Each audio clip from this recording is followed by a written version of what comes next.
was born in Senegal, she grew up in Monaco, in a Monégasque family of Franco-Lebanese origin. Passionate about the law, she became a lawyer after graduating with a master from the Association Law School in Paris, specializing in African and Arab business law. But she left the black robe and flap of her profession to join the family business. Her entrepreneurial spirit quickly led her to work alongside her father and brother at Mercure International. Today, she is vice president of the import-export company founded in the Principality in 1986. 250 food, sports, and fashion outlets in 18 countries on 3 continents, 5,000 employees, which was awarded the International Prize at the Trophée de l'Eco 2019.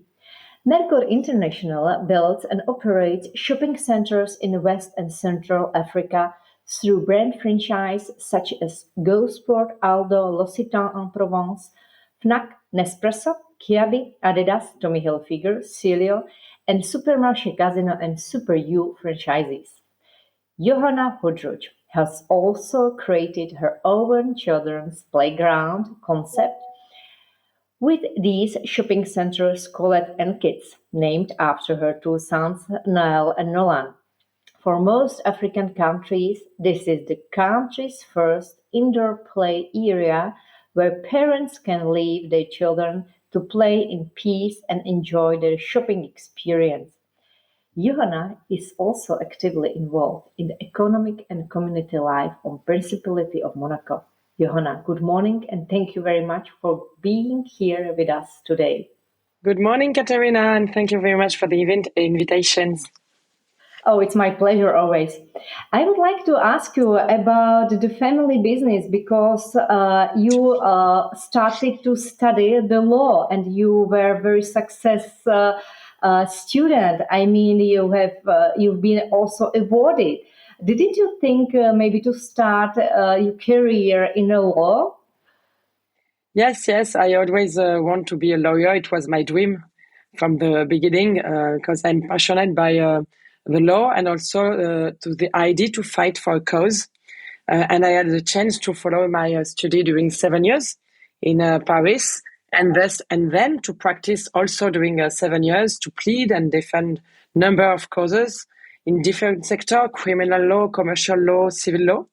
But I always kept an eye on the family business as I was from the beginning in charge of all the law part in all around the world.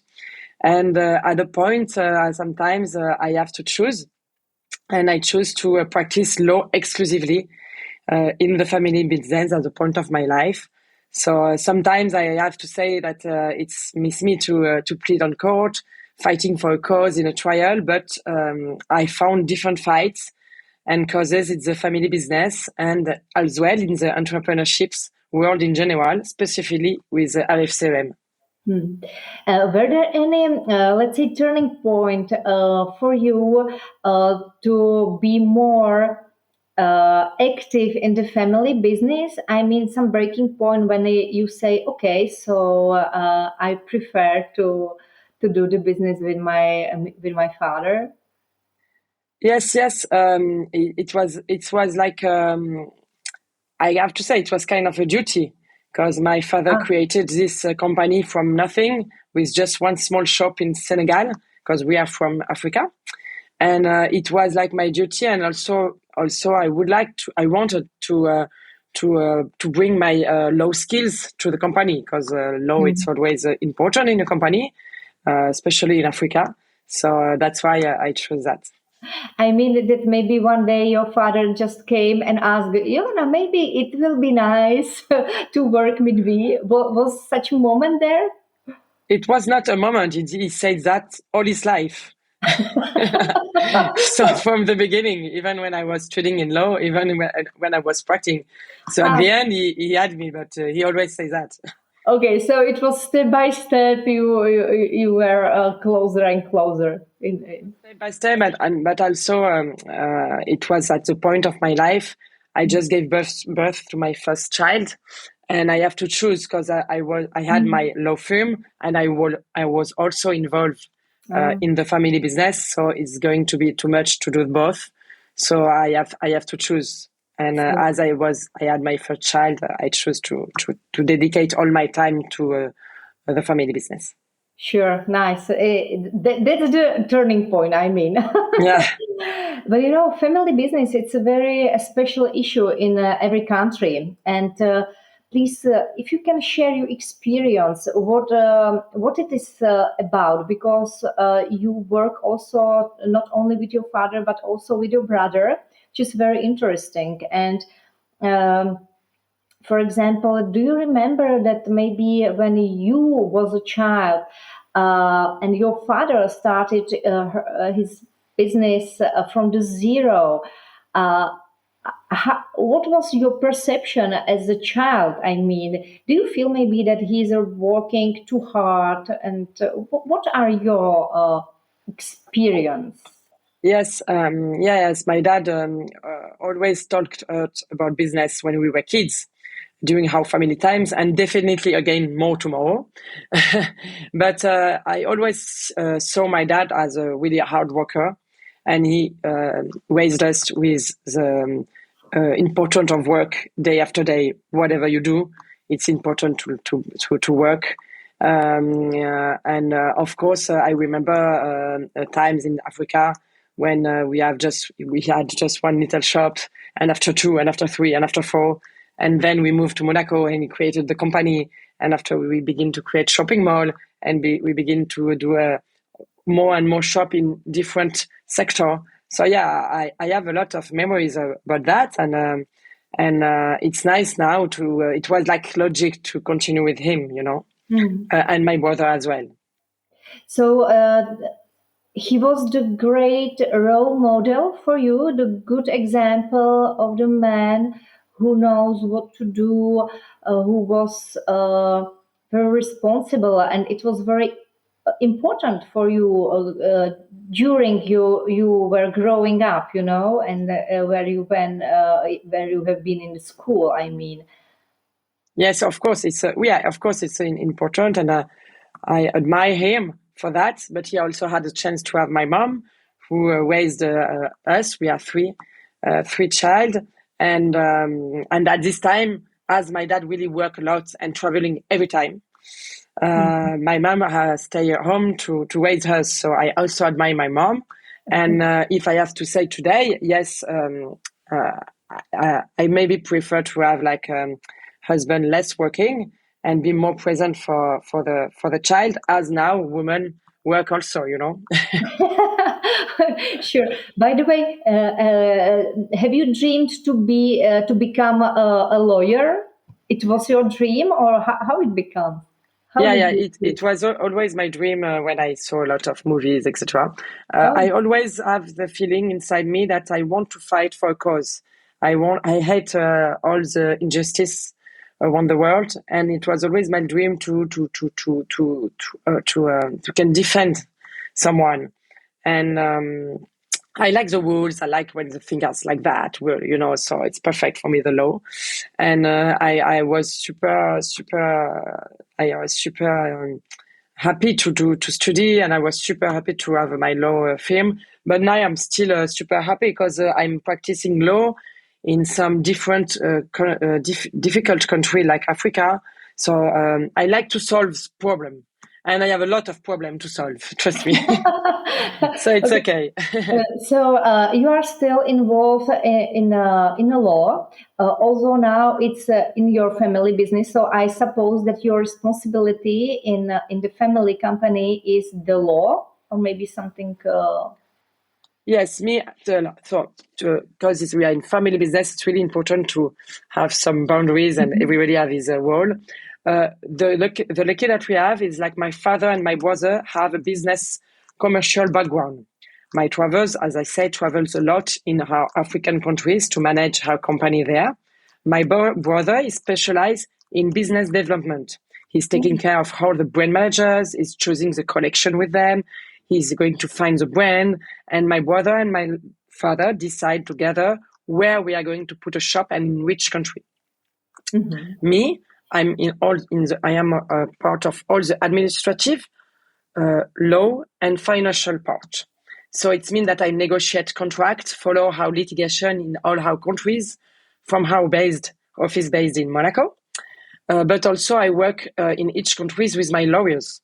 I am also specialized in African business law, in all the commercial lease and all the property law. I also deal with insurance company for our 250 shops in Africa where there are a lot of risk. It's crucial to have a solid insurance contract. And then I am also in charge of human resource and the labor law.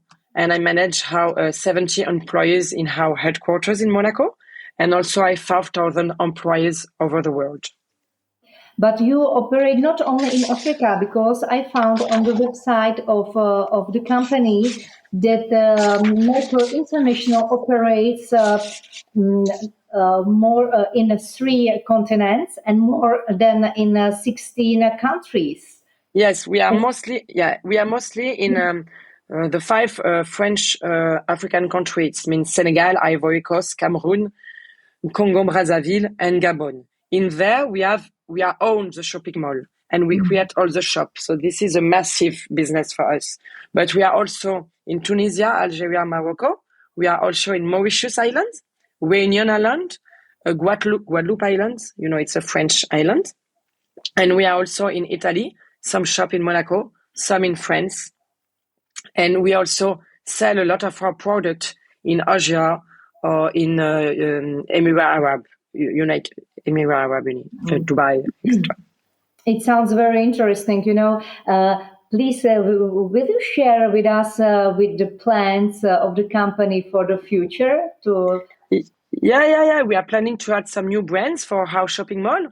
The last one, I have to say, it was really a success. It was the brand Nespresso. So we plan to open more and more Nespresso in all our countries. We also would like to find another woman brand and maybe a toy store. We already sell some Lego products in our playground because, as you say, we have created our playground inside our shop. But I really would like to have a dedicated store for kids there because there are not a lot in Africa. We also finalized a big project to create a big shopping mall in Yaoundé, Cameroon, in the major city of the city.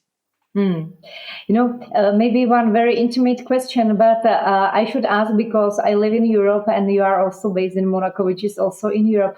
What are the main, cultural differences when you operate in Africa and in Europe? Why sometimes? Because sometimes I feel that some people in Europe, they don't understand Africa. So that's why I'm asking you. So I'm so sorry. Yeah. No, it's okay. I think the key is not to try to understand Africa.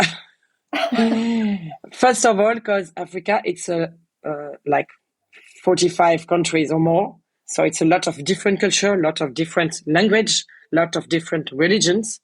So it's not Africa, it's like each country is different, for sure, like Europe. But the problem in Africa, it's like there are not rules. Or even if you have rules, it's not applied as the same as Europe.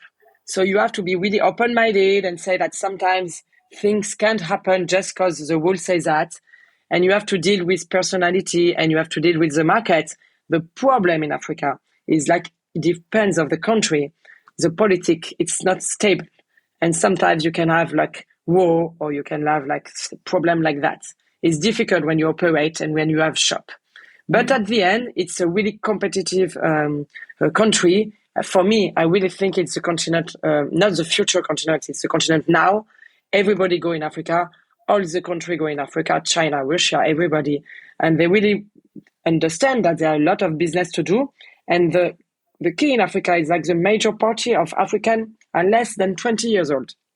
So it means that in 25 years old, 1% of 4 will be an African. So it's really important now to understand that this country, it's really a business country and you have a lot of possibilities. The only thing, don't go with the mind of European or with the mind of American. You have to go and understand that there's a special mind and you have to learn the culture and learn the practice. You know, you're maybe talking mainly about the big investments, but if we think about, because you are president of Association of Women Entrepreneurs in Monaco, I was the president in the same association in Czech Republic, but mainly we gathered, small and medium business. Do you think that for such a small and medium companies is a place now at the moment in Africa? To find the right cooperation, to find the good persons to work with. Because Africa maybe needs some big investments, but we are always finding and looking for some opportunities. But for example, me, I am creating shopping mall. I will be more than happy to... Právě jste doposlouchali první část podcastu. Celý díl a další pořady najdete na INFO.CZ.